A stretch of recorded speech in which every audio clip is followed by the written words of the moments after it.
विषय के साथ देखिए अधिकतर जो राज्य हैं, जो अधिकतर जो स्टेट हैं वो कहते हैं कि 12th में आपके पास इंग्लिश सब्जेक्ट होना चाहिए। ठीक है, इंग्लिश ज़रूरी है, इंग्लिश कंपलसरी सब्जेक्ट है। मतलब कि आपने जो 12वीं की पढ़ाई की है उसमें से जो अदर सब्जेक्ट आपके थे, चाहे साइंस में आपने मैथ पढ़ा हो या फिर बायोलॉजी पढ़ी हो या फिर आपने आर्ट्स स्ट्रीम में पढ़ा हो या फिर कॉमर्स किया हो, एग्रीकल्चर किया हो, लेकिन 12th में इंग्लिश सब्जेक्ट था तो आप जीएनएम का फॉर्म भर सकते हो।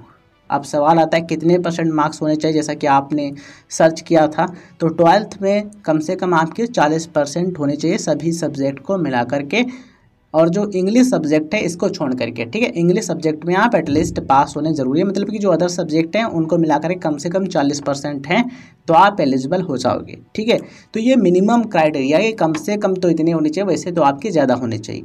ठीक है, कम से कम इतने हैं तब भी, मतलब कि 40-50% है, 60% है, 70% है, 80-90% है या फिर से ज़्यादा है तो आप अप्लाई कर सकते हो। ठीक है, मिनिमम 40%। तो ये जो क्राइटेरिया है ये इंडियन नर्सिंग काउंसिल के अकॉर्डिंग है। अब उत्तर प्रदेश की बात करें यानी कि यूपी की, तो यूपी में जो एंट्रेंस एग्ज़ाम हो रहा है यूपी जीटी नाम का, देखिए कौन सा एंट्रेंस एग्ज़ाम, यूपी जीईटी।